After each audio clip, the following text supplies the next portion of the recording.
Okay, welcome back. Part two. Hit the wrong button, so stop the other video. I don't want to remake that whole entire thing. I'm glad you guys can't see how many times I am doing this video. This is like my fourth time making part two because I keep making a little mistake.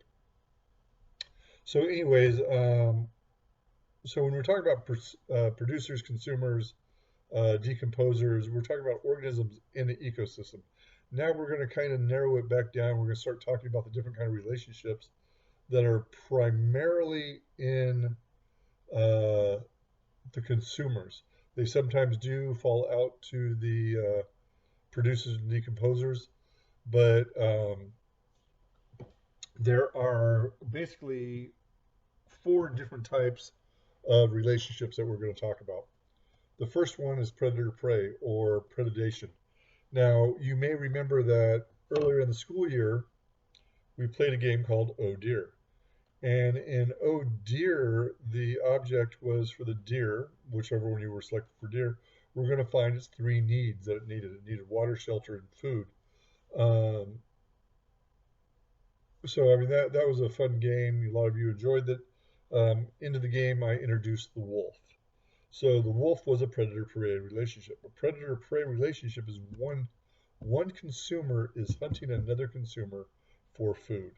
Um, we don't consider the deer looking for food as a predator prey. The food the deer eats does not run away. So if you are a primary consumer, if you are the ones that are eating plants, you're not hunting. You're just getting your plants.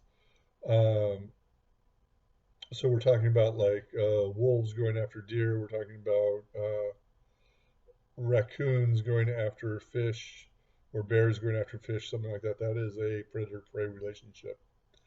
Then we move into the symbiotic relationships, and there are three of those. And also, predator prey is known as predation. I think I said that, but just to make sure. Symbiotic relationships, there are three that we are going to be discussing. The first one is one of my favorite ones, parasitism. These are your parasites.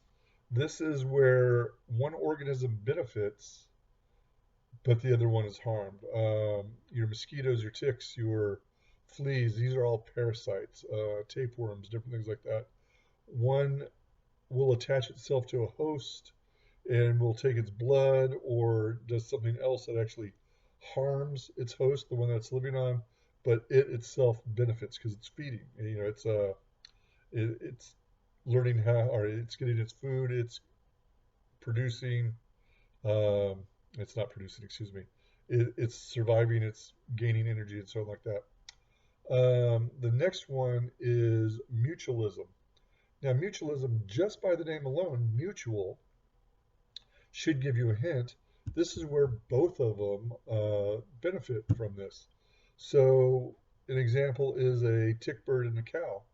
So, the tick birds land on cows and bisons and they eat the ticks and other parasites that are on the cow that the cow can't reach to knock off. So the tick bird is getting its food by eating, and it's helping the cow by removing the parasites from them. So that's a win-win situation. So that's mutualism. And then commensalism is where one organism benefits and the other is not harmed or helped. And the biggest example I can think of right off the top of my head is the remora and the shark. This is a fish that comes and it sticks itself onto the shark and it gets a free ride.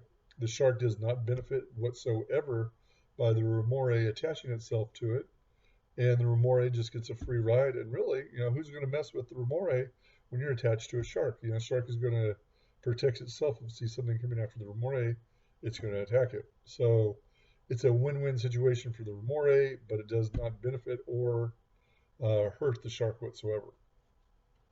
So those are our four different type of relationships that we're going to be talking about. So for today, we're not going to have an assignment.